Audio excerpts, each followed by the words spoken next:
Saludos, queridos patitos. Aquí estamos con el amigo doctor Mariano López de Miguel para tratar de la luctuosa noticia acerca del fallecimiento del Santo Padre Francisco Jorge Mario Bergoglio, sucedida hace ya más de 24 horas en Roma. Y seguramente enfoquemos el asunto desde el punto de vista de que más allá de la persona, más allá del hombre, más allá del argentino y del fan de San Lorenzo de Almagro, estaba el jefe de Estado, estaba el líder de una religión como es la católica, la más numerosa en fieles en religiones estructuradas y organizadas. Ante todo, sobre todo, bienvenido, eso siempre. Hola, buenas tardes, Juan Carlos. La verdad que a pesar de los achaques de salud que tuvo los últimos meses, no me esperaba el deceso del Santo Padre, ¿no? De hecho, me llegó un WhatsApp, no fue el tuyo el primero, sino de un compañero con una captura de pantalla, en la que se veía la noticia de el Papa fallecido. Claro, lo primero que piensas es que procedía de un medio no es que no fuese fiable, pero que no estaba corroborado, la salud del Papa era la que era y muchas veces ha metido la pata del peor modo posible. No solo con el Papa, sino con otros estadistas, etcétera, ¿no? Si no me falla la memoria, del propio Jimmy Carter se dio su fallecimiento unas horas antes del fallecimiento real, ¿no? De su deceso. Y lo que ocurría era que en estos casos había que ir pues con extremada precaución.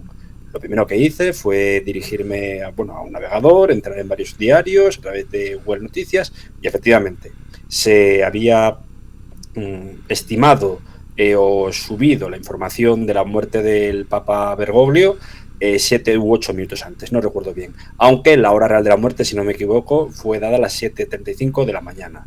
A mí la información me llegó a las 10 de la mañana. Con todo ello, sí, se va el hombre, pero queda la figura del jefe de Estado.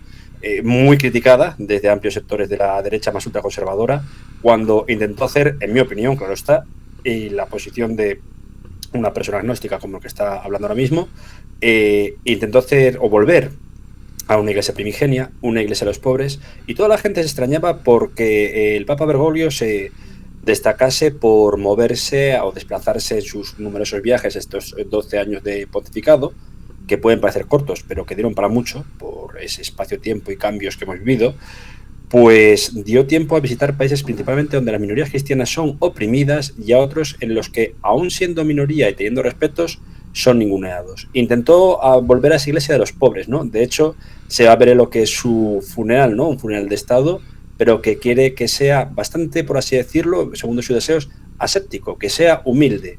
Y es esa imagen con la que tenemos que quedarnos, yo creo, la de una persona cercana. En el fondo, pues como fue Juan XXIII, un papa bueno. Y un jesuita. Exactamente, un jesuita. Dentro de lo que es todas las ramas de la Iglesia Católica, aquella considerada más culta, más defensora de los principios del Vaticano, ¿no?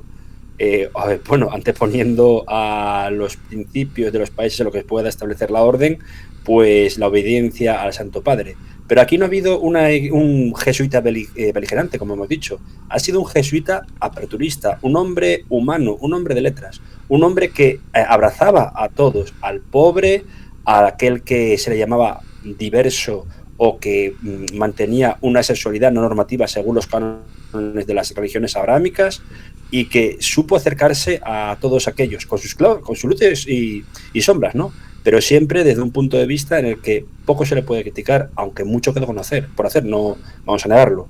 Pero desde los casos de tan terribles de abusos a la Iglesia, desde los casos de presumible corrupción de gente procedente del entorno del anterior Papa Benedicto XVI, Joseph Ratzinger, etcétera, pues supo crear una iglesia cercana, una iglesia que pues también hacía temblar un poco los resortes de poder de muchos países autocráticos, ¿no? Lo que le valió no pocos enemigos. Hemos visto, pues, ahora mismo, pues, al más puro estilo Semana Santa, muchos se rasgan las vestiduras para demostrar su amor al Santo Padre recién fallecido, como ese presidente Javier Milei, que le dedicó, entre comillas, unos insultos que en boca de Dios no estén, ¿no? Si podemos atenernos a la creencia religiosa. barbaridades que ahora parece que una vez muerto, con perdón, todos son buenos. No, oiga, mire usted, esta gente está siendo demagoga en el sentido de que se atacó a una persona que por querer hacer el bien y tener puentes, pues básicamente fue acusado que poco menos que de filomarxista, entre otras cosas. Peronista se fue, eso es una acusación efectiva, pero otras acusaciones de hereje, de portavoz de Satán y otras cosas que se han llegado a decir en estos 12 años y seguramente antes en una casa dentro de la Iglesia Católica como es la jesuita, que era el Papa Negro, el jefe de los jesuitas, Sí. Que en el Concilio de Trento fue el brazo armado de la contrarrevolución contra Lutero, Calvino y toda esta rama que, curiosamente, y como dicen habitualmente en las cajas de trovadores, en Belumartis, Noemí y David, que los protestantes, en un afán de hacer tabula rasa, aparte de la iconoclastia, de quitarse a los santos de en medio, cogieron y todos los concilios fuera. Como dice mi ley, el Ministerio de Educación fuera. Bueno, pues los protestantes fuera con todos los concilios, fuera con toda esa evolución desde la escolástica hasta que es una riqueza de siglos que genera debates, y ahí nos podemos encontrar con películas como El Puente San Luis Rey, en donde el debate de fondo que infieren respecto del protagonista ya está resuelto en la Iglesia Católica hacía siglos. Pero la mentalidad protestante, de lo que han visto en su casa, hacerlo de otra manera, pues evidentemente infieren que todo el mundo es exactamente lo mismo. Por eso es interesante en la biografía de Jorge Mario Bergoglio ver de dónde viene, cómo se ordena sacerdote, cómo luego es postergado en cierta medida hasta que le levantan la situación de exilio en 1992, cómo en ese momento es auxiliar del arzobispo de Buenos Aires hasta que él mismo se convierte en el arzobispo en 1998, cardenal de este 2001. Hace no mucho hice un vídeo en ese momento de aniversario, prácticamente es un cuarto de siglo, bueno, 24 años, y las fuerzas que llegan al hecho no menor de que en el cónclave de 2005 había una pugna de fondo entre los jesuitas por un lado y el Opus Dei por el otro, a ver cuál de los dos era más influyente, y Jorge Mario Bergoglio quedó segundo en las votaciones, con lo cual la gente, lo mismo que han llegado a decir, oh, Bergoglio, el primer papa que se mete en una cárcel. Juan XXIII ya estuvo en una cárcel. Efectivamente. Ya estuvo. Con lo cual estos elementos de no al adanismo, por favor no, y saber el orden de las cosas, en donde Bergoglio ya era considerado para el papado en 2005, y por eso se da esa película de los dos papas con una plausibilidad, porque en realidad en 2005 era una lucha entre los dos. Y cuando Benedicto se retira, es la oportunidad de poner al Papa progresista. No solo eso, un Papa progresista muy criticado también porque en ese exilio interior, que podríamos llamarlo así, cuando está en Buenos Aires, etcétera, y antes durante el proceso de reorganización política o directamente a la dictadura argentina, siempre se le critica de que diese la comunión a Rafael Videla, el primer líder de dicho, digamos, triunvirato militar, ¿no? Lo que no sabe la gente es que la orden venía de arriba. El Papa Wojtyla no hubiese cesado, hubiese quizá hecho directamente un feo hacia el sacerdote aquella Bergoglio por negarse a dar la comunión a una persona, principalmente porque, y siento decir esto, a pesar de todos los avances que pudo haber con Juan Pablo II en términos humanísticos, etcétera, sabemos perfectamente que era un furibundo anticomunista.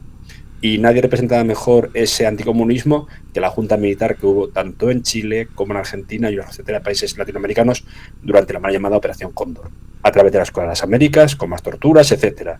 Bergoglio ha sido una persona muy crítica con dichos procesos. También ha sido crucificado, no literalmente, pero sí por la prensa del Estado español más ultra, más reaccionaria, como hoy, por ejemplo, véase el señor Federico Jiménez de los Santos, al que le ha dedicado unas palabras con el cadáver aún caliente, dignas de la Inquisición más terrible.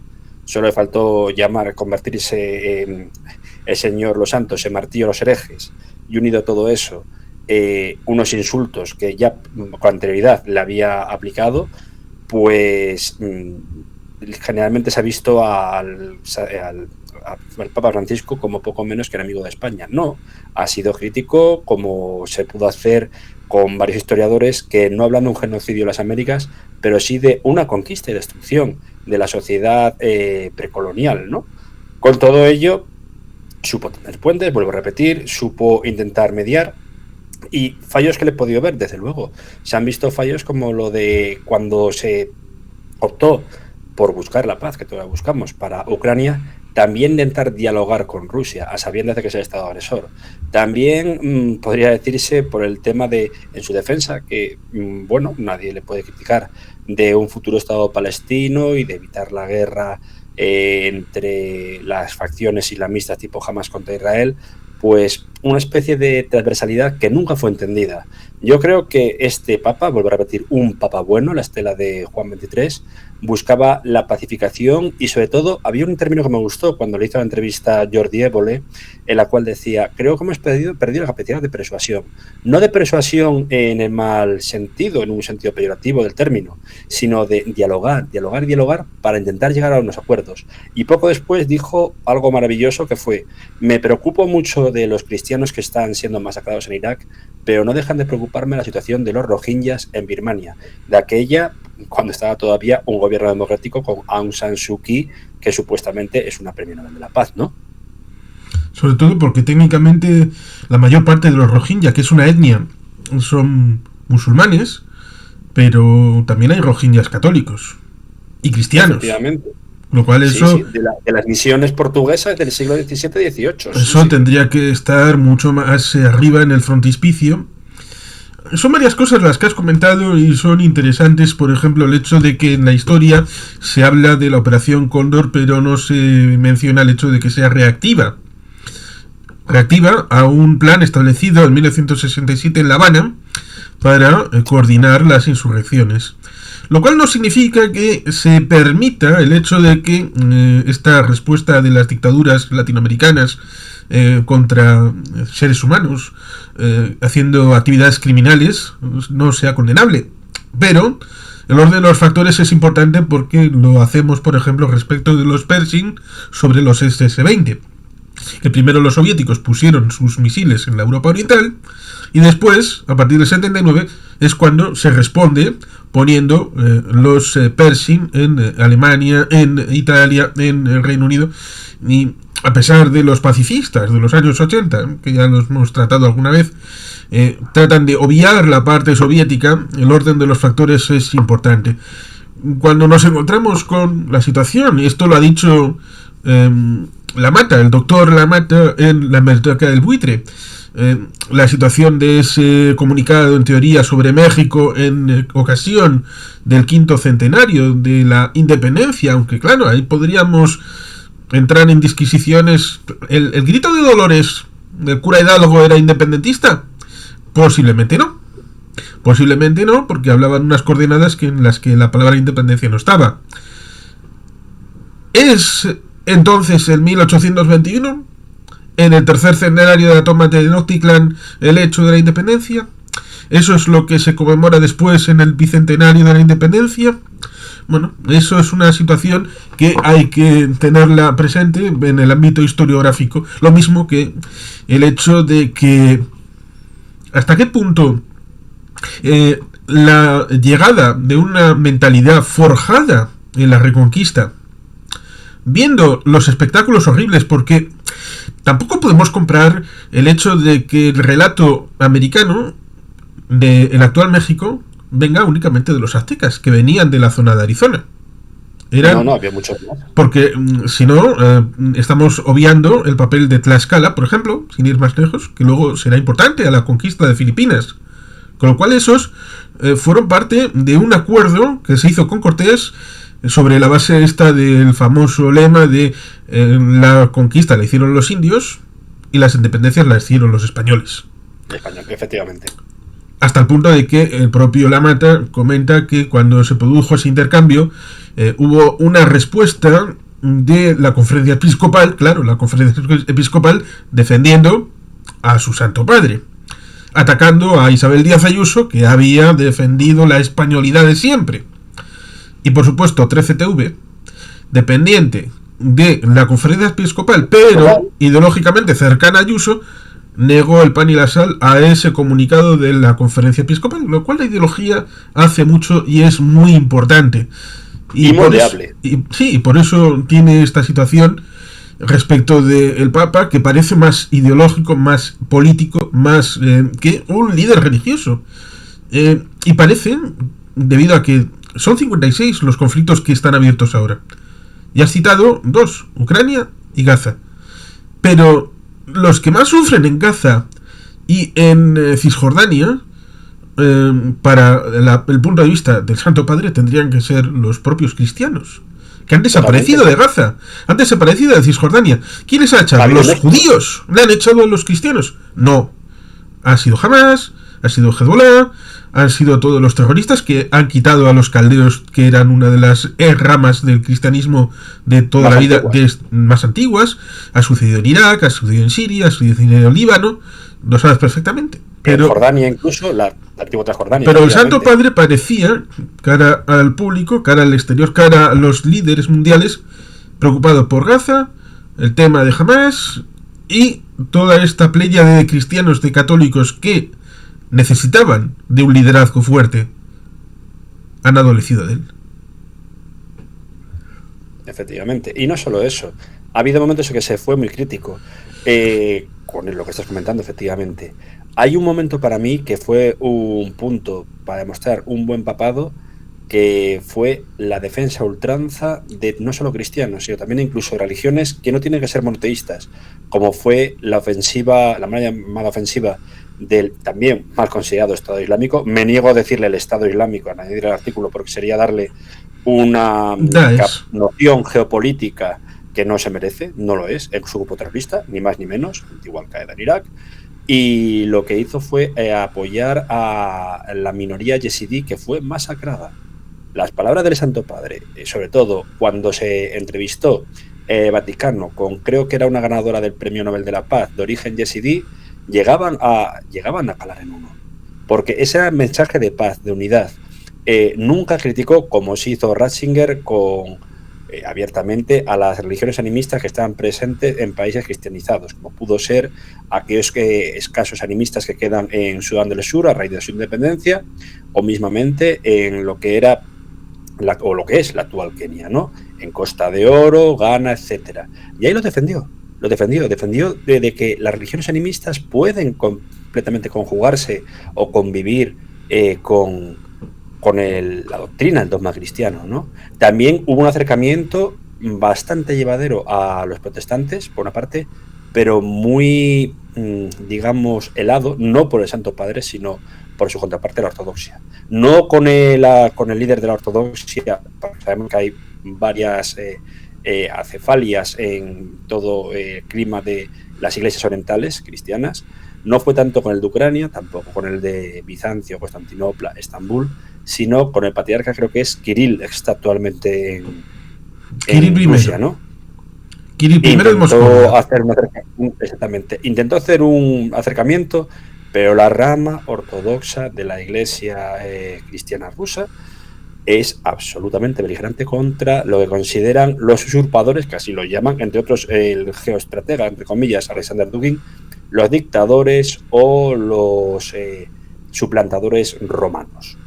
Estamos hablando de una iglesia que en ningún momento, hasta salvo, bueno, digamos su zar, como es Vladimir Putin, ha dado un comunicado escueto, pero ¿hemos visto pronunciarse a la iglesia ortodoxa rusa a raíz del deceso del Papa? Yo creo que no. No he visto ningún comunicado. De otros líderes sí, ya sean religiosos o políticos. Pero es interesante, sabía, porque algunos que se sienten nostálgicos en la época de la Guerra Fría y hablan de Putin como si fuera un zar rojo, cuando creo que se sentiría mucho más a gusto siendo comparado con Alejandro III, aquel que volvió a las esencias. La idea de el zar, el trono y el altar, que tiene olor a naftalina, remite al hecho de que Kirill es un funcionario del Estado. No dejó de ser también un exagente del KGB, ¿no? Si no me equivoco.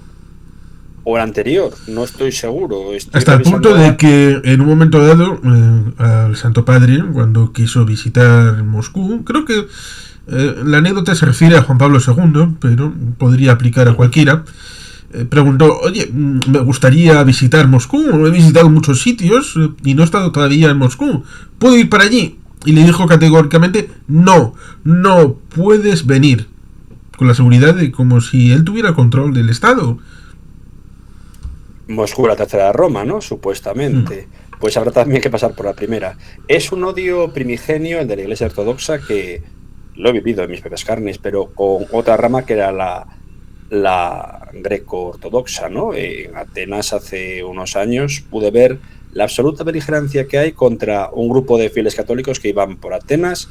Era, yo creo, una excursión programada del Inserso, en el que varias personas llevaban banderas, pues también porque después se iban a dirigir en crucero transatlántico a Italia y de ahí a Roma. Y, claro, llevaban la bandera de también, pues como devoción del Vaticano. No tardaron ni un minuto en irles a increpar.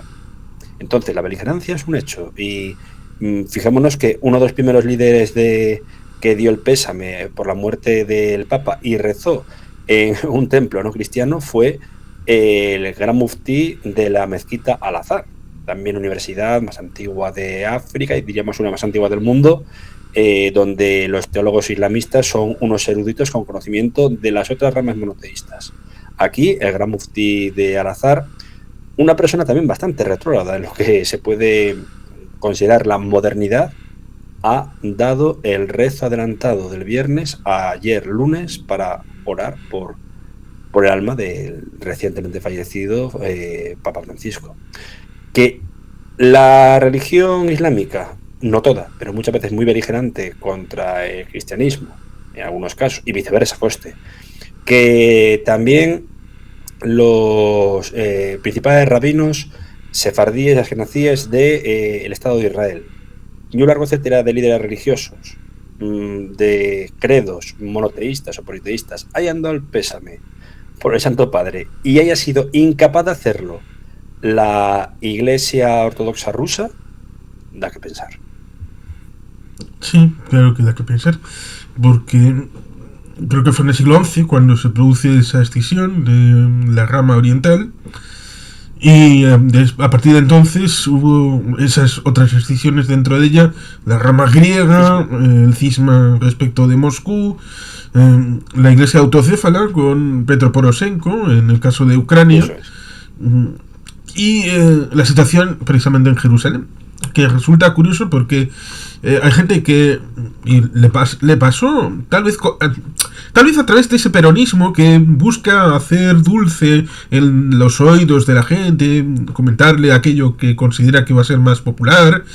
Tal vez permeó en el propio Jorge Mario Bergoglio con esa fijación de hablar de Palestina, de Gaza y de Israel, cuando desde hace ya muchas décadas, en el caso de ese cuadrado tan pequeñito como es la ciudad antigua de Jerusalén, nos encontramos con la dificultad respecto de los derechos de los ortodoxos griegos, de los católicos griegos, de los armenios, de los católicos romanos, de todas las ramas del cristianismo, entre sí, porque están los armenios aparte, el barrio cristiano está aparte de los armenios, pero también esos derechos de las órdenes concretas, hasta el punto de que en los pasos se comenta que uno se pone en una silla mitad dentro, mitad fuera, y tiene que hacerlo así para ejercer una suerte de derechos históricos y atávicos ejemplificados en esos rituales que son... Y crónicas presentes, sí. Sí. Es así. Pero vuelvo a repetir, lo de su entorno como pacificador, bueno, ha quedado más que claro. Y no debemos olvidar otra cosa, la figura como jefe de Estado. Un jefe de Estado no en muchos casos respetado. vuelvo a referirme, es verdad que el Vaticano es una teocracia electiva, por así decirlo, ¿no? Con un cargo vitalicio, pero sabemos que hay desde papados más progresistas hasta más conservadores. Para mí el más ultraconservador no fue precisamente el señor Ratzinger, ni mucho menos, sino fue Pío XII, dejando aparte sus filiaciones probablemente filofascistas, etcétera.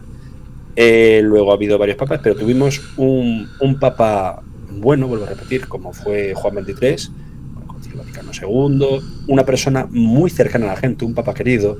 Luego ya tenemos lo que es el papa efímero, que fue Juan Pablo I, y luego ya, Sí. pues, porque duró un mes, si no me equivoco. Sí, después de Juan XXIII llegó el Papa Pablo VI, Pablo VI, exactamente, sí, sí.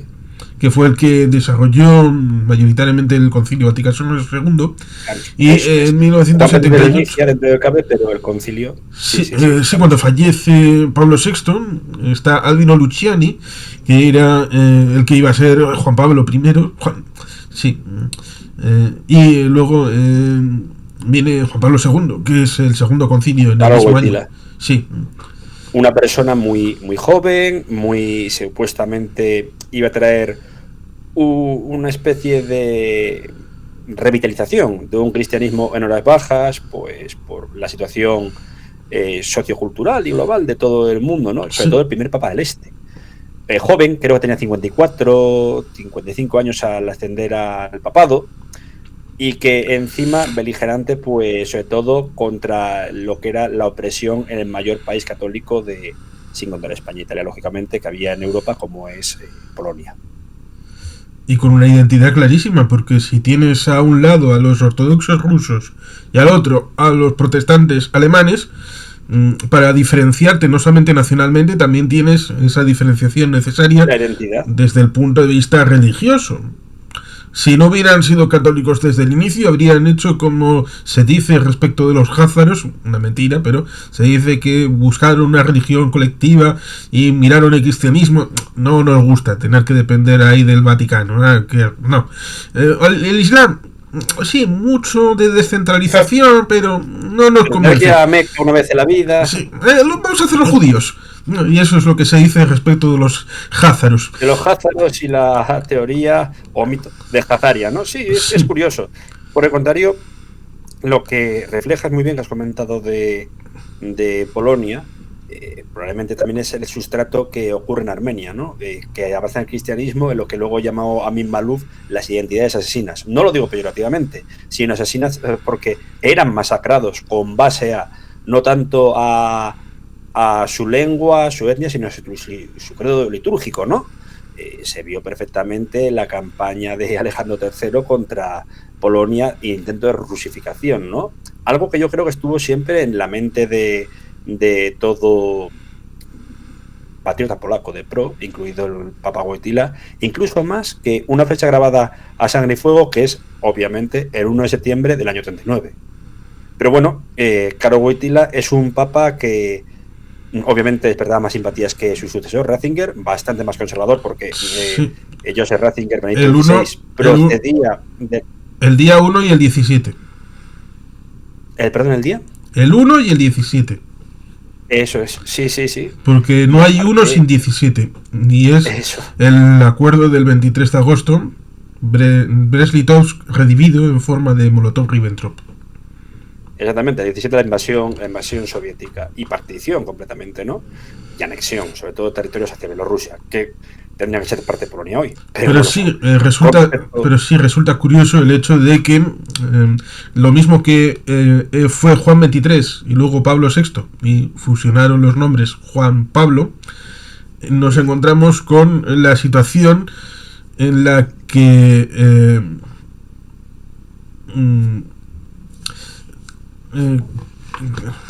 se me ha ido una cosa.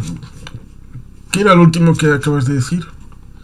Sí, sobre todo el tema de lo que fue la partición de Polonia, etcétera, con respecto, y sobre todo que también que la figura de Juan Pablo II, primer papa del Este, es una figura polarizada. Tenemos dos papas relativamente queridos, como fueron Juan XXIII, Pablo VI, Juan Pablo I fue efímero, como hemos indicado, como has indicado muy correctamente, Juan Carlos, y luego viene Juan Pablo II, que con toda la identidad incluso del este, con las fechas 1 y 17 de septiembre del 39, queda claro todo ese factor.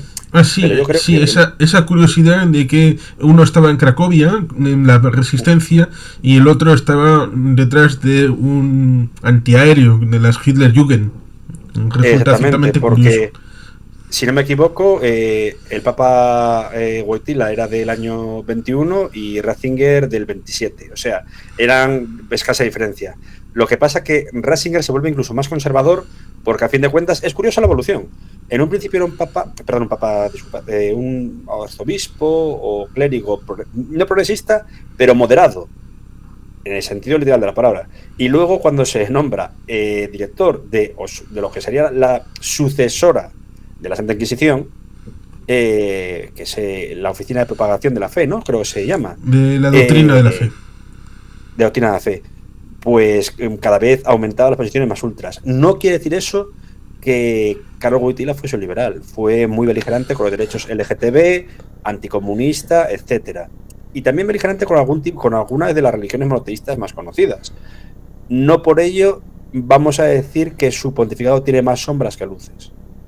Tuvo muchas luces, pero también tuvo unos claros oscuros importantes. Claros oscuros que aumentan con hace 20 años justos, creo que fue por esta época, con el nombramiento de Joseph Ratzinger como Benedicto XVI.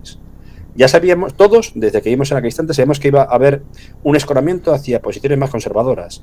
Y lo hizo, por ejemplo, con la crítica a las alianzas de civilizaciones, con todos los problemas que podía tener esa especie de movimiento, ¿no? De búsqueda de la paz, etcétera, apoyado pues por el presidente del gobierno de aquella época español, José Luis Rodríguez Zapatero, pero con socios un poco raros como seguidores como la República Islámica de Irán de aquella, bajo la presidencia un reformista como era Mohamed Khatami, y la Turquía de Recep Tayyip Erdogan, ¿no?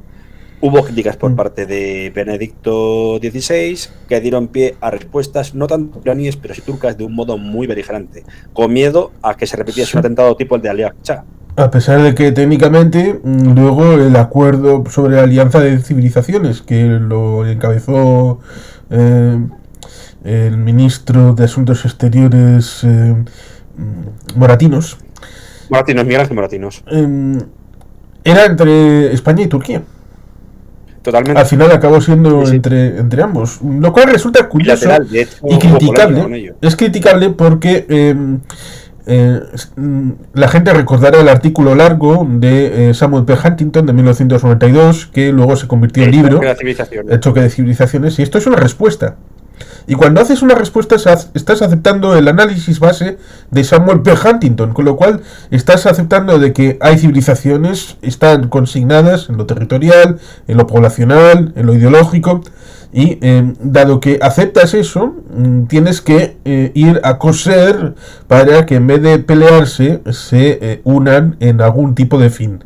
Pero eso significa que has hecho un diagnóstico propio, no, has cogido el de Huntington y estás siendo reactivo.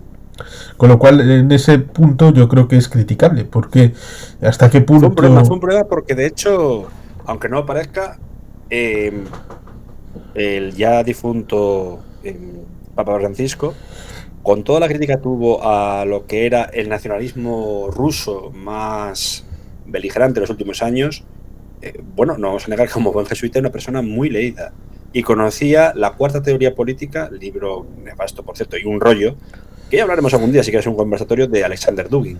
Pero también fue muy crítico con estos proyectos neocon, y no fue tanto con esa obra de Samuel Huntington, sino con su obra póstuma de ¿Quiénes somos?, en el cual basaba la primigenia, creo que no está traducido, yo lo traduje como ¿Quiénes somos?, porque creo que el título era Who We Are, en el cual Huntington decía que la identidad norteamericana o estadounidense estaba diluyendo por la llegada masiva de emigrantes de Latinoamérica, dando pie a la pérdida del inglés, algo que establece ahora mismo el trumpismo más reaccionario también, o primigenio, y sobre todo por la pérdida de la identidad cristiana. Y me gustó que el Papa, de aquella todavía obispo de Buenos Aires, si no me equivoco, estamos hablando del año 2007-2008 cuando muere Huntington, dice: no se puede negar que a un país lo hace la gente que llega de todos los puntos del mundo. Y fue una forma bonita de defender el multiculturalismo. Fue también muy crítico de los ataques al multiculturalismo del poco antes de su inicio de papado, recién nombrado primer ministro del Reino Unido, David Cameron. Y si hay algo que también habría que definir al pontificado del Papa Francisco, es su defensa a ultranza no solo ya de migrantes, sino de refugiados, víctimas de las guerras y sobre todo de los que viven en situaciones más paupérrimas. Es un hecho relevante que no deberíamos de olvidar. Es cierto que posiblemente uno de los dos temas que desaparezcan de la agenda, o sea quien sea, el nuevo Santo Padre, sean el cambio climático y el tema migratorio. Posiblemente. O quizá los dos, por desgracia. Pero hasta cierto punto tenía su aire peronista el hecho de ir físicamente a Lampedusa, por más que pudiera ser un compromiso personal, debido a que la situación migratoria puede resultar complicada si la coges en un foco próximo. Porque, por ejemplo, te recordarás la problemática que había en los años 90, con los comienzos de los años 90, con los migrantes albaneses que iban a Italia. Sí, que llegaban a Italia, efectivamente. Fue un asunto grave, pero temporal. Ahora, si le tratas de explicar a alguien, oye, es un problema de los albaneses, te mirará rarísimo. Porque dirá, ¿de qué demonios me estás hablando? ¿Del Paleolítico? Por eso hay que tomar una cierta perspectiva respecto de, cierto, los flujos migratorios son algo existencial, es algo humano, y cierto es que el único lugar del mundo donde la situación de demografía es favorable al crecimiento humano es en África. Pero es aquello que se le acusaba a Ronald Reagan, hacer política de la anécdota, es pan para hoy, alimentar el ciclo noticioso, pero para mañana, sí. Para mañana es, a fin de cuentas, lo que se dicen los dos papas en esa película que es tan interesante. Una iglesia que se casa con el mundo del hoy puede quedar viuda y huérfana mañana. Totalmente. Pero aquí, por ejemplo, el Papa sí, desde luego, con el problema migratorio, lo de Lampedusa, que también se tradujo en choques con incluso su vecino más inmediato, que no deja de ser Italia, ¿no? Hemos de recordar una cosa. El cambio hacia esta izquierda tipo lista Sarah Honecker, se llama así, de Alemania, que es una izquierda en lo social, ultranacionalista, izquierda en lo económico, ultranacionalista en lo social, parte ya de dos enemigos acérrimos para el Papa Bergoglio, ¿no? Que era Matteo Salvini, que llegó a ser viceprimer ministro de la República Italiana.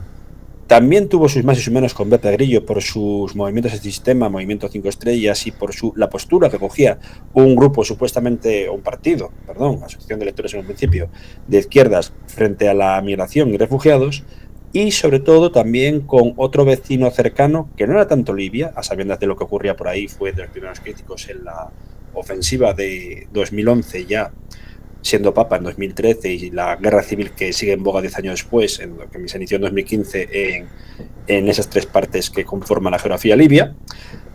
También lo he sido crítico con lo que era Malta, no tanto con el actual gobierno de Malta, etcétera, sino con un partido pan antieuropeísta que casi tiene representación en el Parlamento del 2014 al 2019, como era Imperio en Europa, y su líder Norman Lowell, en el cual Lowell le soltó una barbaridad que fue, no recuerdo cuál era el santo venerado que acaba llegando lo que sería hoy las costas de Malta, y siempre decía el Papa Francisco, y entonces llegó desnudo y le vistieron, etcétera, y le dieron de comer.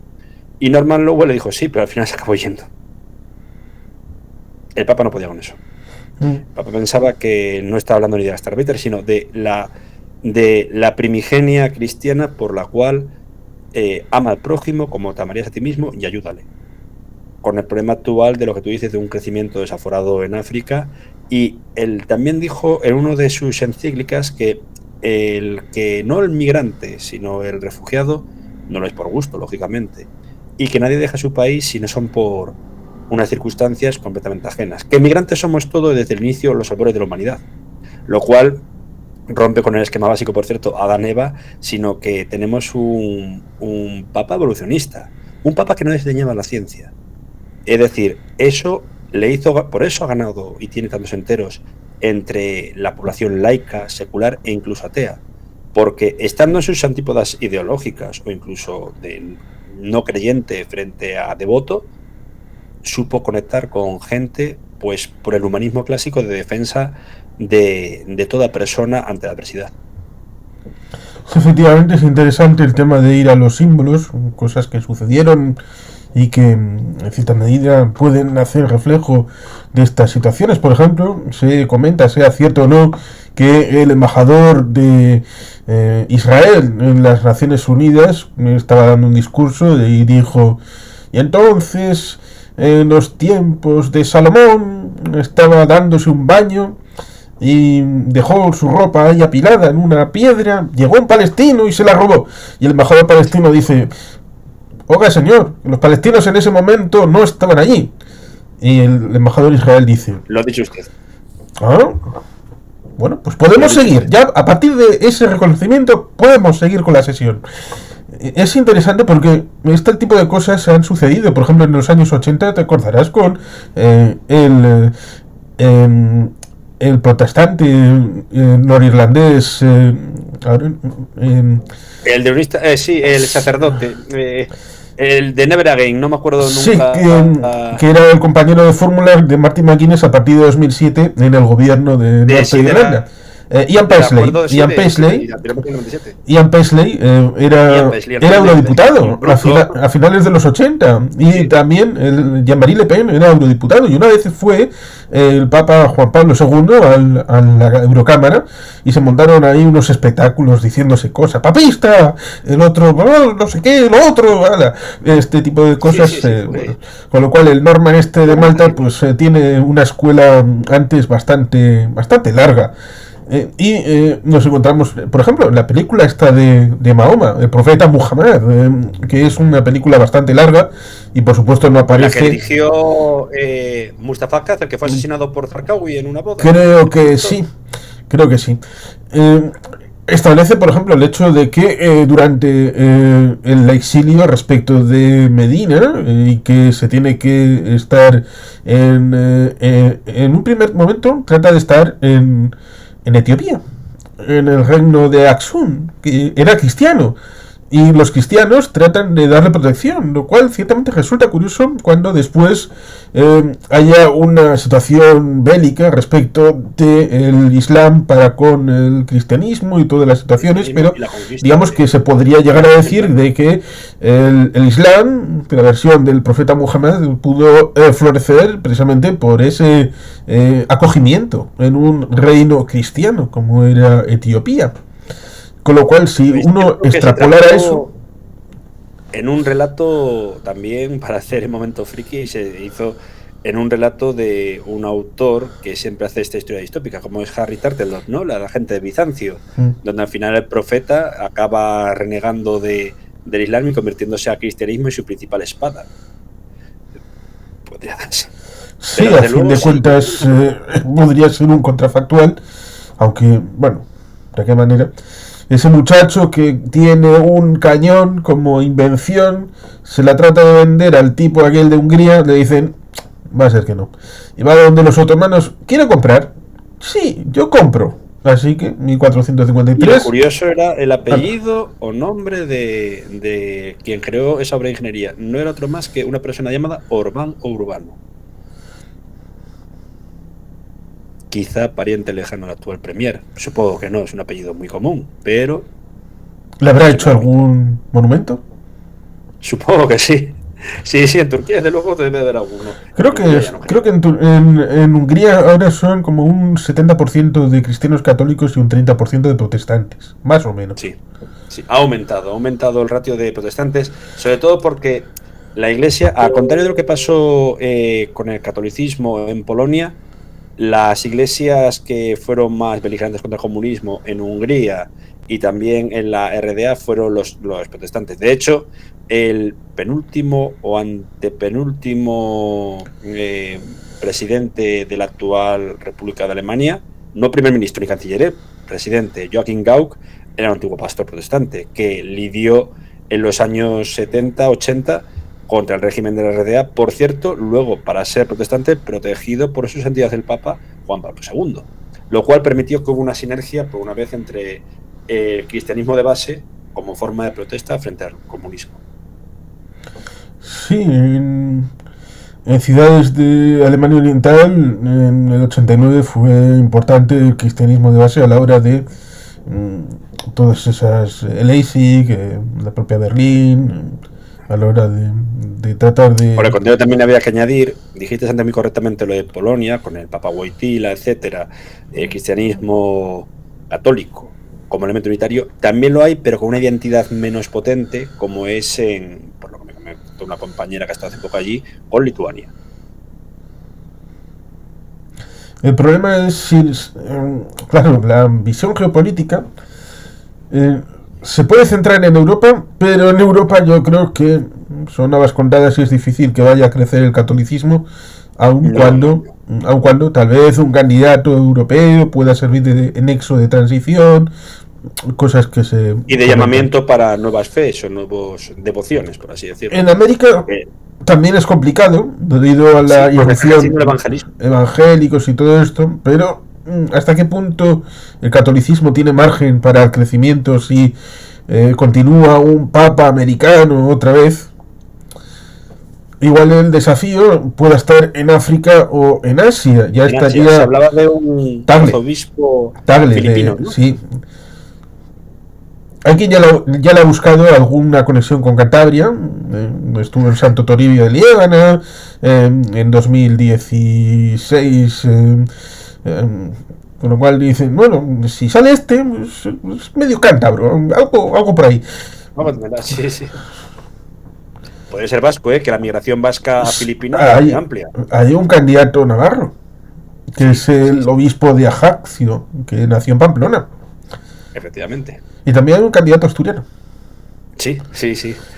Hay una cosa que me hace pensar positivamente desde mi secularismo militante y progresista, ¿no? Que sería que el difunto Bergoglio logró introducir en el cónclave, etcétera, a muchos sacerdotes, tanto procedentes de la rama jesuita, como también progresistas. Estamos hablando quizá de un 20%, que no es poco, ¿no? Ahora bien, hay que lidiar con sus mayores enemigos, que son a todas aquellas órdenes vinculadas a la Iglesia Católica y que para mí tienen, y lo digo con respeto, mucho de secta. Hay una de ellas que podría respetarla como, digamos, subdivisión de la Iglesia, como puede ser el Opus Dei. No así pasa lo mismo por todos los problemas que hubo de abusos, etcétera, como puede ser los Guerrilleros de Cristo de Marcial Maciel, ¿no? Si no me equivoco, era el nombre. Sí. Y el movimiento neocatecumenal, lo conocido, bueno, popularmente como los Kikos, ¿no? De hecho, no sé si en los últimos años su santidad se demostró especialmente beligerante con los Guerrilleros de Cristo, que ahora no sé si de hecho existe como orden o ha sido disuelta, y desde luego también con los movimientos neocatecumenal, acusándolos casi de pseudosecta dentro del cristianismo o catolicismo, y muy beligerante. Y con los del Opus Dei rebajando su nivel prácticamente al de una asociación de curas. Eso. Porque con el Papa Juan Pablo II era una prelatura personal y ahora prácticamente no es nada, lo cual resulta curioso que a las puertas del centenario de su constitución, porque fue en 1928, tengan un estatus tan bajo, tan irrelevante. Y la figura de Escrivá de Balaguer, por mucho que fuese beatificada, no es muy recordada últimamente, habida cuenta de su connivencia con un régimen tan autoritario como fue el de Francisco Franco, ¿no? O dictatorial, si se podemos hablar directamente. Recordemos lo que fue la tecnocracia, basada en... Siempre tengo la duda de si los supernumerarios son aquellos que permanecen célibes dando su vida al Opus, o son los numerarios, o viceversa, tengo ese lío. Bueno, digamos, de una gran parte del Opus Dei, que es que desplaza Falange a partir de los años 59-60 del siglo pasado, y se indexan en el engranaje institucional del nacionalcatolicismo, ¿no? Sí. Obviamente sigue siendo... Ahí está el caso Matesa como elemento Sí. de luchas intestinas dentro de las familias del régimen.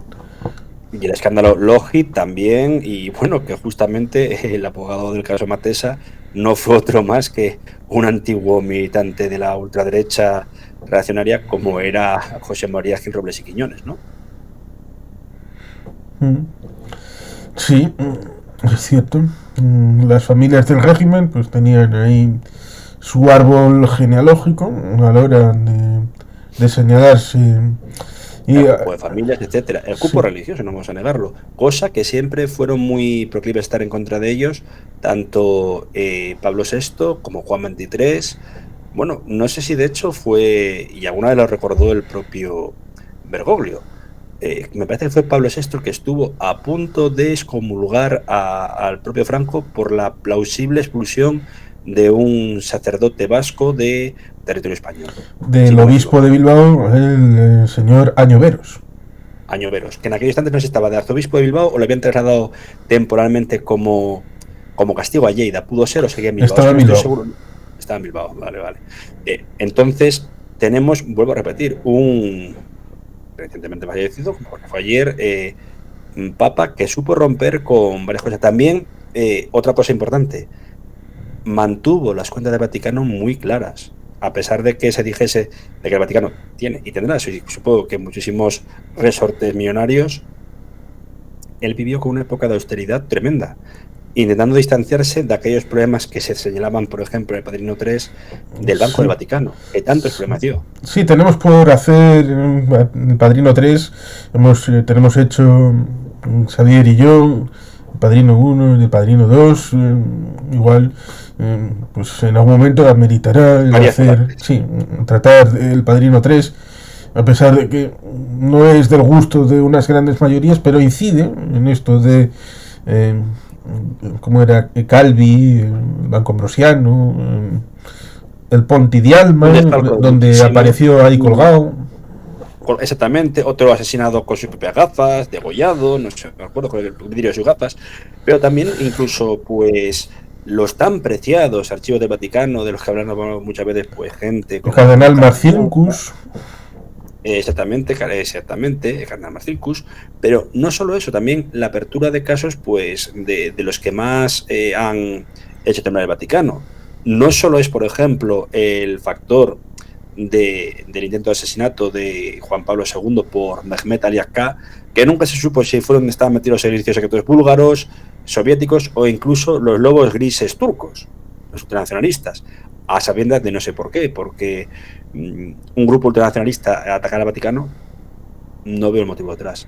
Por el contrario, de la pista búlgara me parece más factible, sobre todo a raíz del apoyo del Papa Wojtyla a los propios cristianos ortodoxos de Bulgaria, también obviamente al catolicismo, etcétera. Y se depende de todo.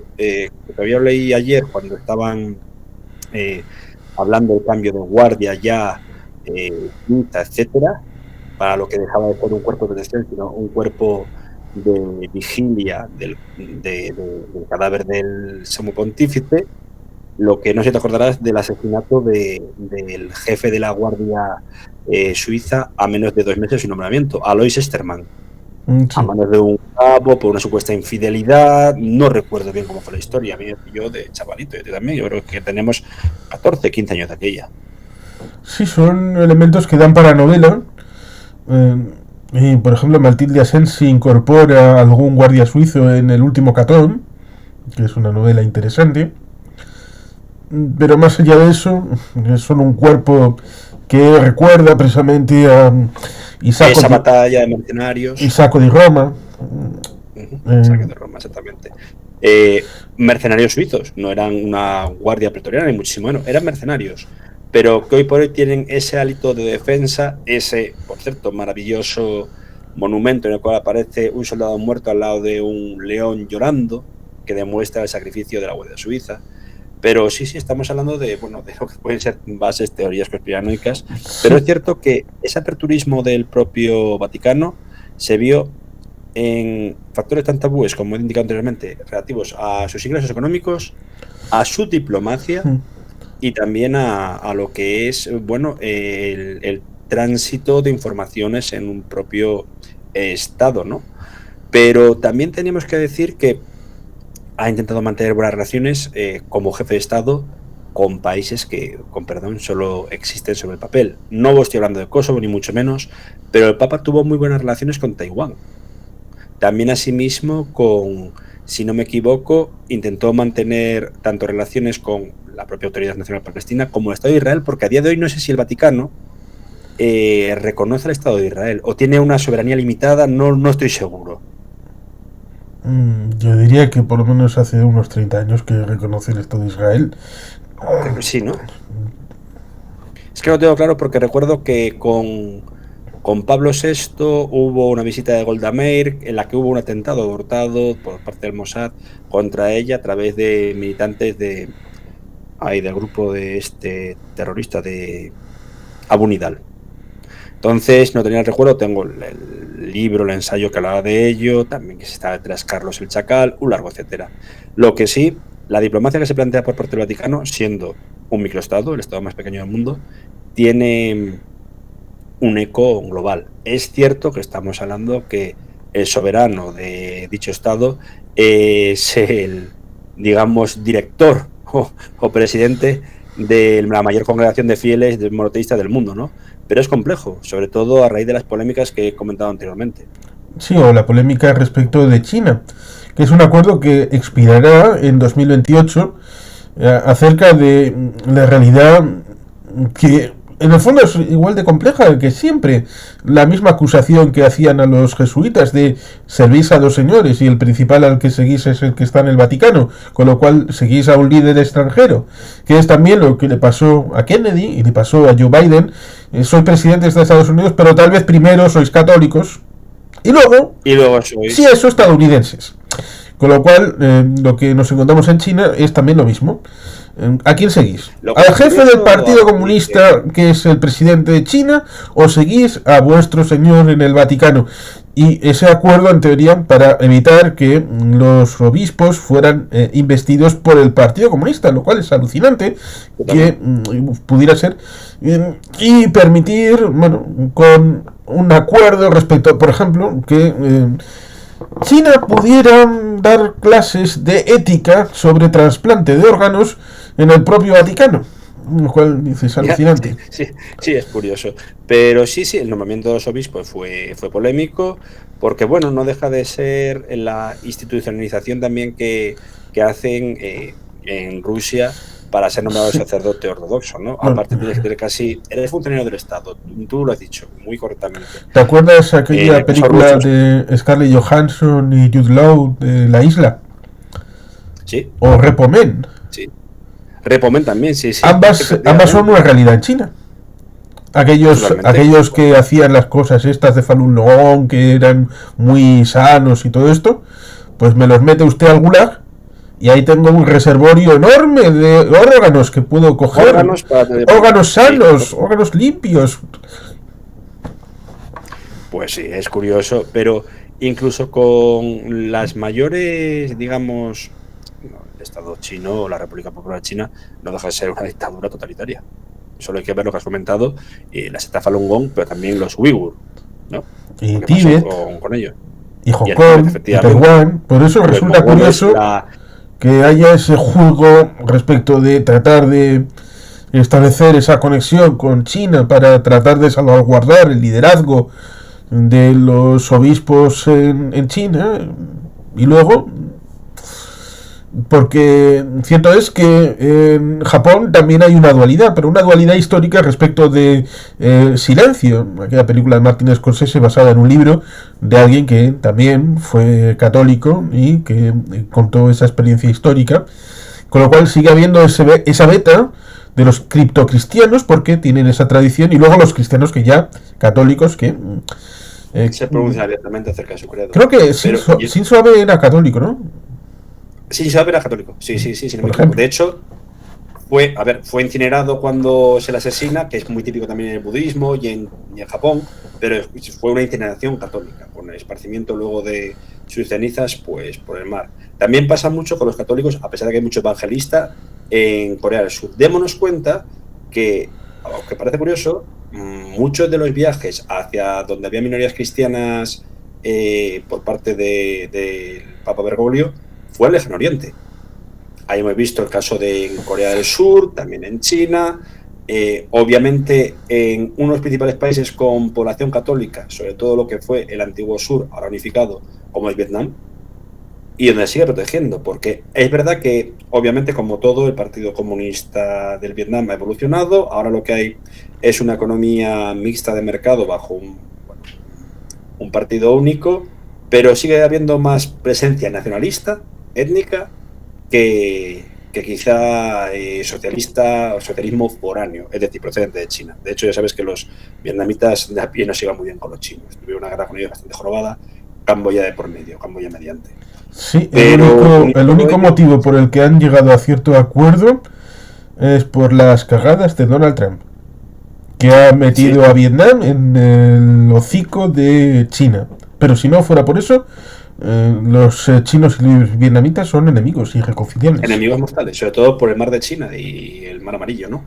Pero el Papa Bergoglio dijo, de las misiones tanto francesas como, ojo, españolas, entre ellas el mártir San Melchor de Quirós, pariente por cierto lejano de Paco García Campa, pues esas misiones, como también las hubo la protección del Papa hacia la minoría cristiana de origen portugués en Goa, en la India, también en Sri Lanka, antiguo Ceilán, me parece interesante. Supo dirigirse hacia esas minorías con un mensaje muy claro: no estáis solos. Seguir rezando, que os seguiremos protegiendo. No obviamente Manu Militari, pero es a lo que me refiero, esa persuasión de la que hablaba, eso de vamos a dar la cara, aunque en algunos casos funcionó mal, como bien dices, en Oriente Medio, los casos de las teocracias fundamentalistas, donde sigue habiendo minorías cristianas sometidas. Uno de los casos puede ser incluso la católica romana bajo mínimos, no tanto en Irak, sino en Irán, a pesar de que no es un país árabe, ni mucho menos.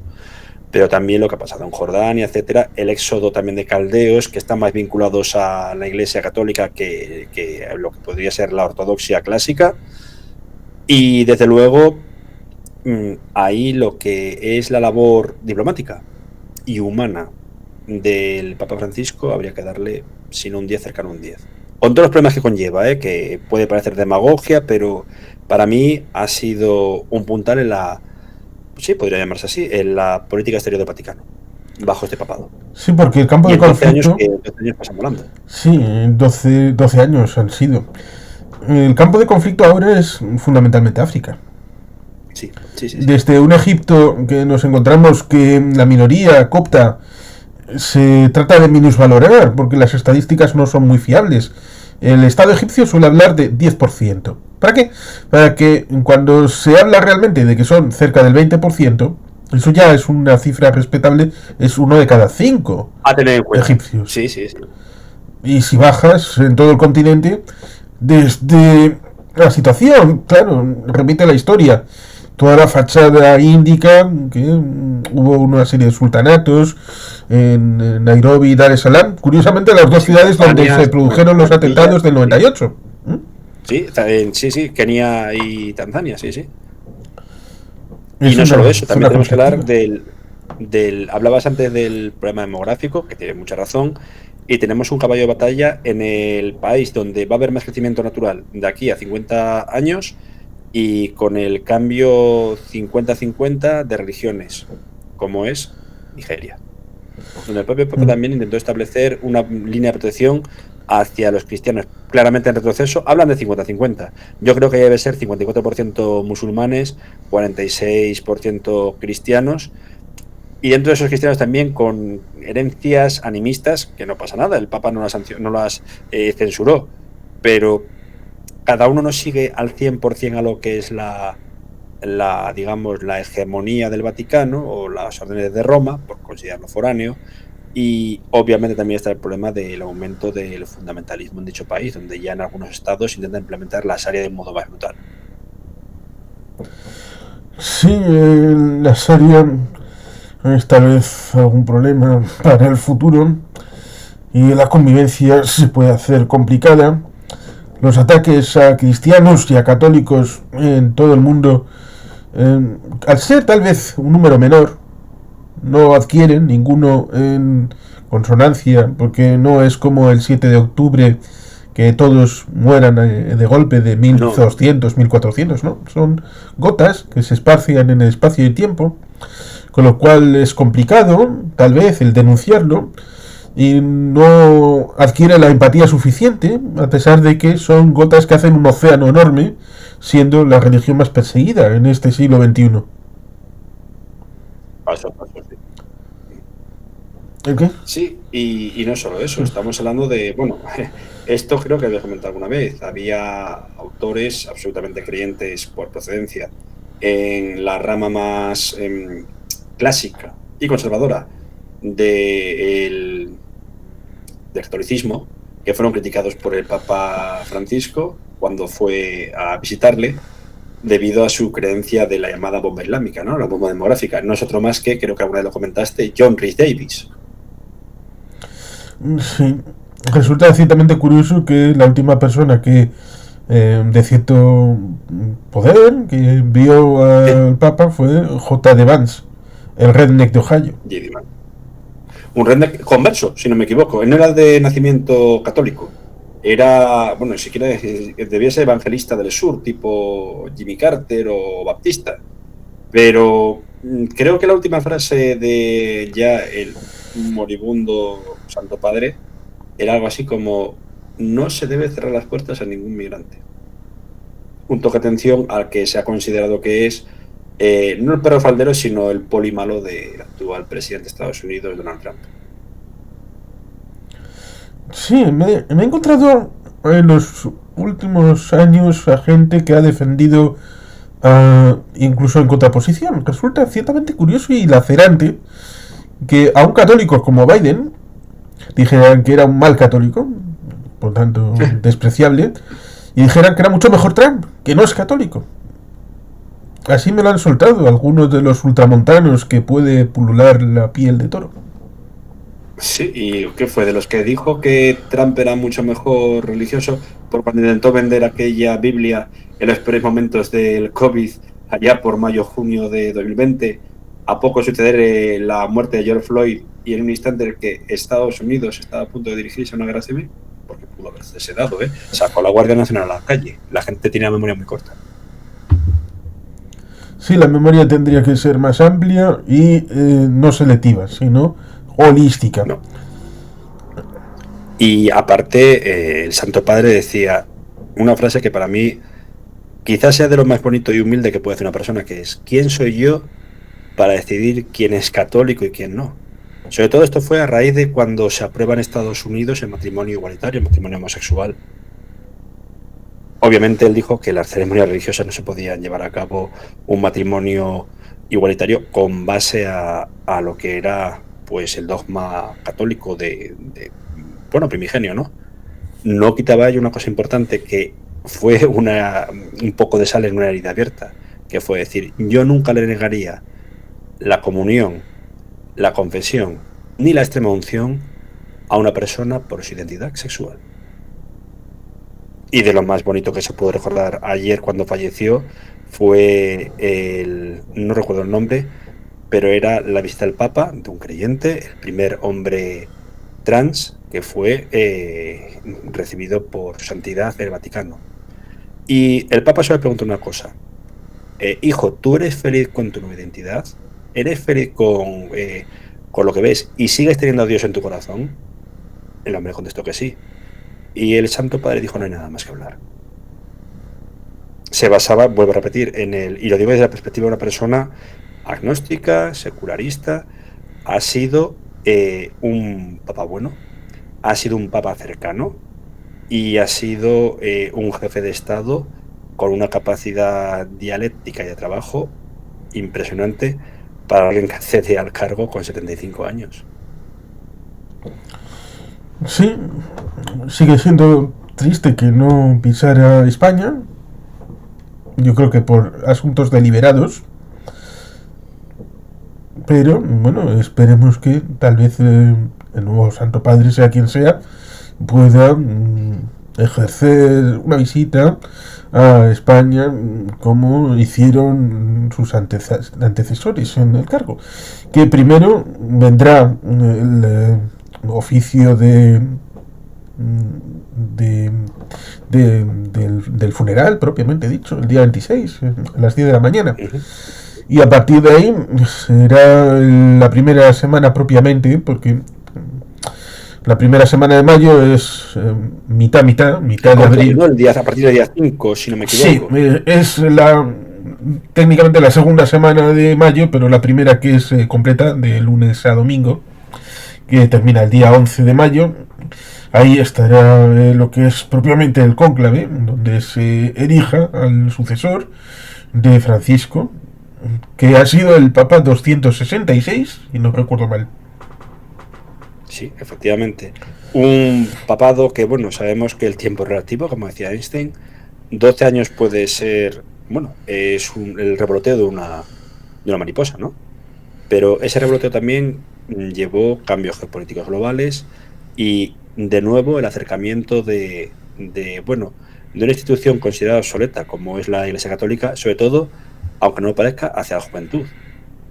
Aquella juventud que se convirtió casi en ultramontana en el también limitado papado de Benedicto XVI, también aquella que se obligó a basarse en principios muy de otra época por parte de Carlos Wojtyla, Juan Pablo II, pues el Papa Francisco se acercó a los jóvenes diciendo: hay esperanza, sobre todo en los peores momentos de la fase final, puede que siga todavía, de la crisis económica que azotó pues sobre todo Europa y el resto del globo entre los años 2008, no hasta 2013 como se dice, sino yo podría certificar que hasta 2015 y 2016, ¿no? Que es cuando empieza a haber una pequeña recuperación.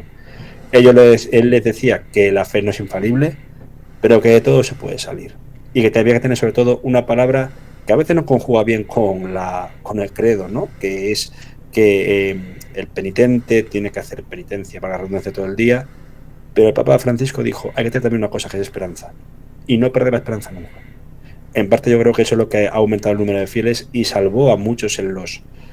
para mí, una imagen que tengo recuerdo bonito no es la de visitar tal o cual lugar, incluso Lampedusa, que lo visitó, sino su imagen solo durante, creo que la misa del Ángelus en 2020, obviamente durante la pandemia. Se la veía solo, pero incluso cuando se pensaba que podía haberse contagiado, sacó energía para llegar hasta la final de la homilía. Yo creo que eso ya, si hay un más allá, que espero que lo haya, pues ya la designa para un ascenso a los cielos bien merecido. Tras un pontificado, ya digo, no muy corto, pero tampoco muy largo.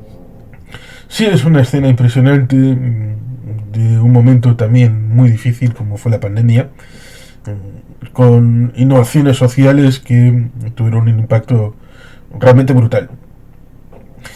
Y de imaginación y de imágenes visuales, hay 3 películas que serían recomendables, como es Las Sandalias del Pescador,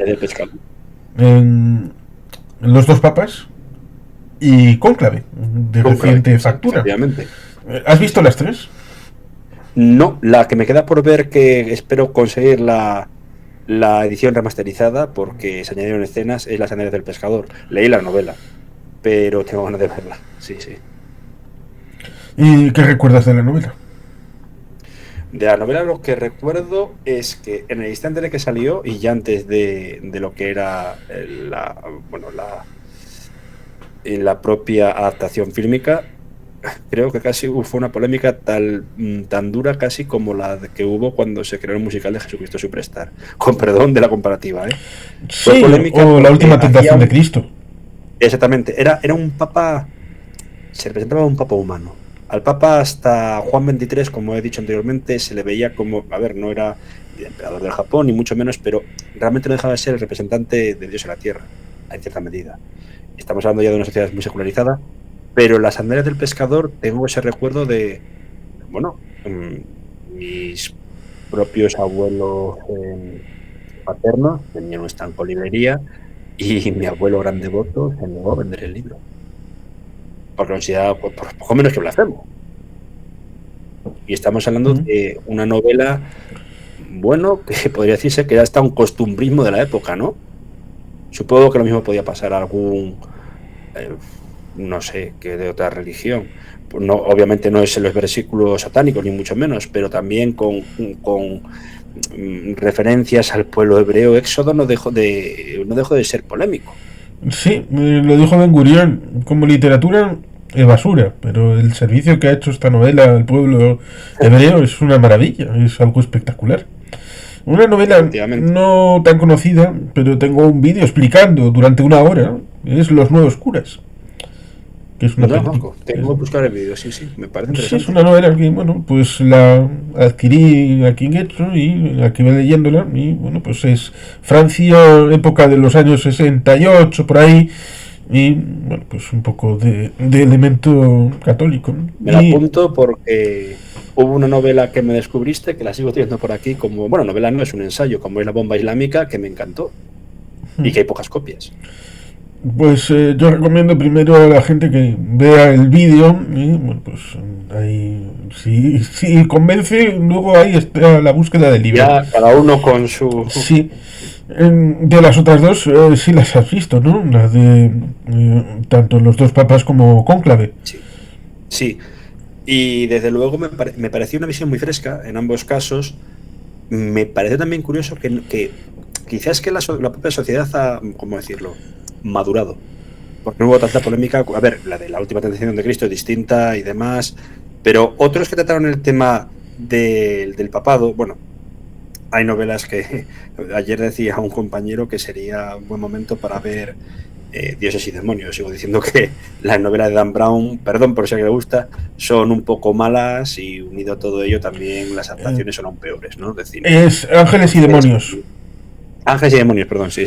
Sí, Ángeles y Demonios, que en teoría es la primera novela que publicó, pero no tuvo éxito. Y después hizo la de Código Da Vinci, y como esa sí tuvo éxito, hicieron la adaptación y luego pues cambiaron el orden y dijeron, bueno, el orden y la precuela, hacemos que la precuela sea secuela. Sí. Bueno, tipo lo que pasó con El desaparecido Combate Unido de Chuck Norris. La segunda es una precuela. Sí. Que se rodaron en el mismo orden, pero una se estrenó primero y otra después. Pero es así. Lo complicado es que viendo Cónclave, uno tiene una pulsión de decir, Tedesco es el verdadero papa, este tiene que ser. Sí. Es porque es maquiavélico. Eso. Y porque son esto. Y es honesto. Sí. A ver, todo lo que se puede ver en este tipo de filmes no deja de ser una adaptación de lo que son el cambio de tiempos, ¿no? Es que acaban cogiendo a una papisa. Sí, podría darse. Es que es mujer. En Cónclave eligen a la mujer. Pero aparte de todo ello, el problema real es que hemos avanzado. Bueno, el problema no, hemos avanzado. ¿Tú crees que hace, no de tanto, no digo 10 años, pero de aquí a 20-25 años, a inicios de lo que se dice el tercer milenio, año 2000, 2001, ¿sería viable que se hubiese rodado una película? Recordemos también que hubo una especie de cachondeo papal, como fue con Kevin Smith, Dogma, y que fue censuradísima. Pues no sé por qué. Bueno, no estoy en los zapatos de la gente que la censuró, pero digamos que es una película bien divertida. Transgresora. Sí. Transgresora. Pero este tipo de transgresión en principio tendría que estar aceptado. Otra cosa es que me digas, ¿habrían hecho lo mismo respecto de otras religiones? La respuesta es evidente que no. Ni se les pasaría por nada. No. Esa comparativa, que son odiosas, no vamos a negarlo, pues están presentes, no se puede negar, y es una realidad, pase lo que pase. Sobre todo a raíz de la polémica, como he dicho, mira, me refería antes a los versículos satánicos. Yo pensaba que la fatua estaba ya más que desaparecida, y que no sé si llegamos a hacer un conversatorio porque era poco de conocernos, pero creo que hablamos de lo que le pasó al pobre Salman Rushdie, que ha perdido un ojo y una oreja, fue la Sí, lo perdió, sí. Pero no solamente estaba pensando yo en eso. Estaba pensando en los camaradas budistas que aparecen como muy zen y muy... Y luego pasa lo de los Rohingyas, claro. Es que también hacer una película como Dogma respecto de Buda, eso también tendría peligro. Sería complejo. Máxime cuando últimamente hay algún sacerdote o clérigo budista en Myanmar que se autodenomina Hitler. O los hindúes. Sí, con lo que ha pasado últimamente con la destrucción de templos o los propios Sikh. Entonces, no. Va a ser que ciertas religiones no pasan por el filtro de lo políticamente correcto. Sí, con lo que los desafíos siguen siendo amplios. ¿Qué desafíos tendrá el siguiente papa? Porque más allá del nombre, va a tener una ensalada de problemas geopolíticos a los que responder. No solo geopolíticos, también podría hablarse de todo lo relativo a lo que será, pues desgraciadamente, el nuevo orden mundial, pero no el New World Order según Bush Senior, sino, bueno, hace unos años me regalaron un libro, un ensayo, creo que de Neil Ferguson, creo que era, y que se llama The Best of Times, The Worst of Times. Es del año 2017 y en portada aparecía Trump, primer mandato, Xi Jinping y Putin. Siguen, ahora siguen, de otro modo.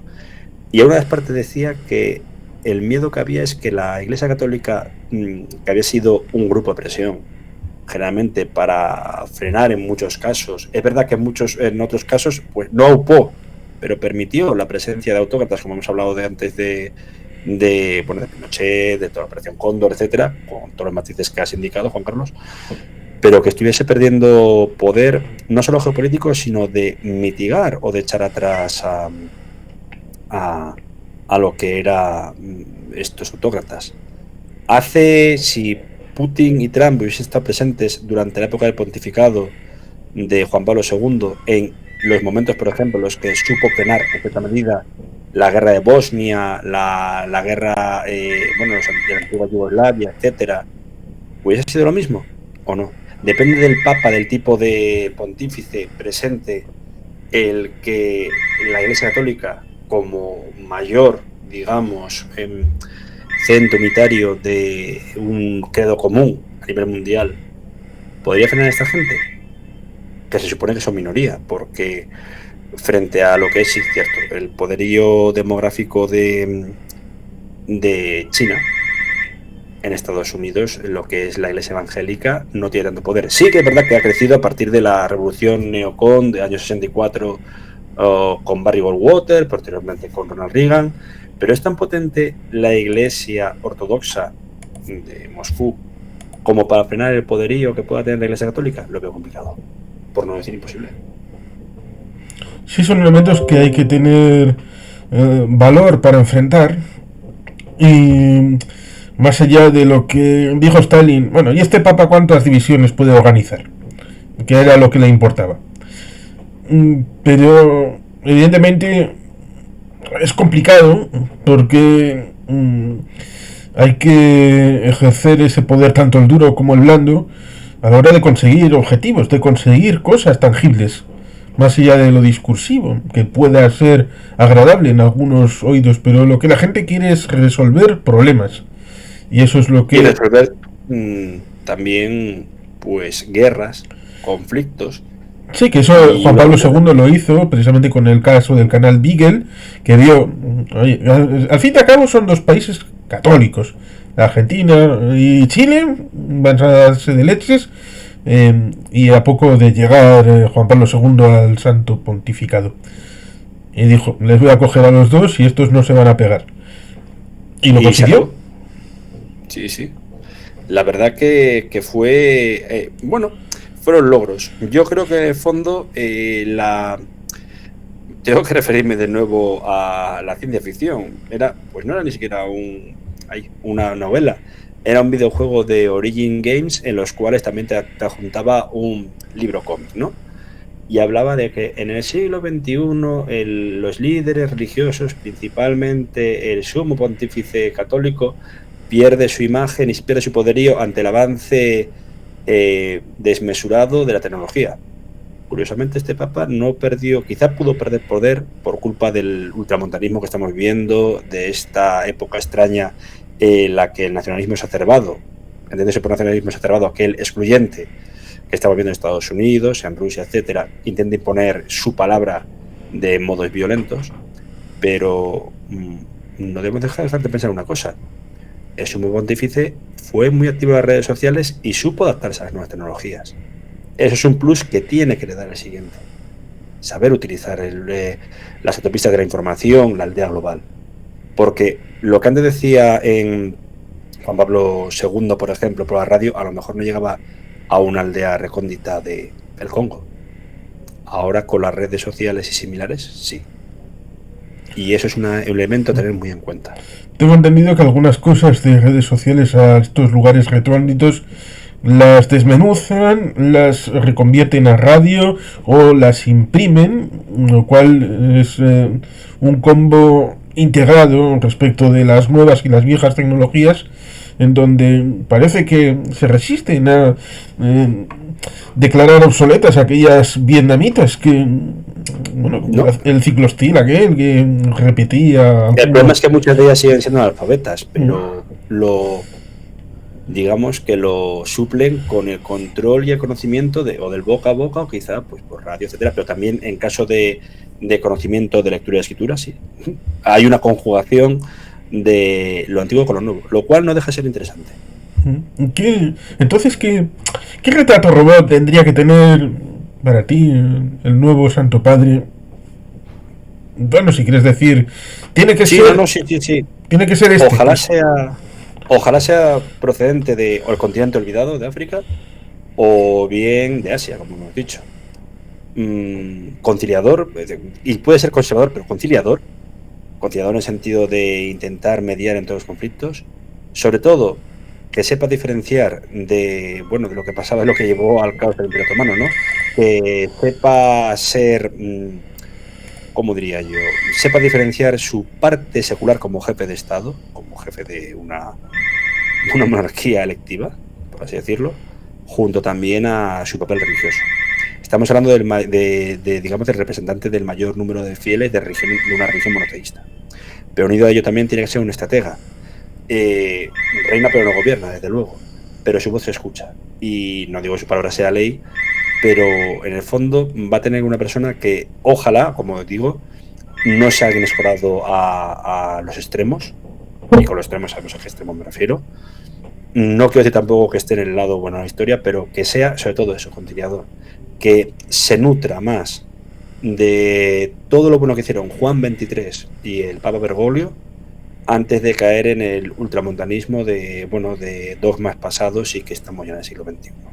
Si solo hace eso y sepa mediar con conocimiento de causa de los 56 conflictos que has hablado, Juan Carlos, sobre todo pues como un representante diplomático para buscar algo tan ansiado y tan básico como es la paz y el bienestar social, creo que podríamos tener un buen papa. Y que también permita aperturismos, pues, desde, ojalá, el posible acceso al sacerdocio de mujeres y que, como dijiste antes, no deje de lado lo que sean los derechos migrantes o sociales junto a la problemática del cambio climático, cosa que me ha encantado que un papa como el difunto Papa Francisco hiciese.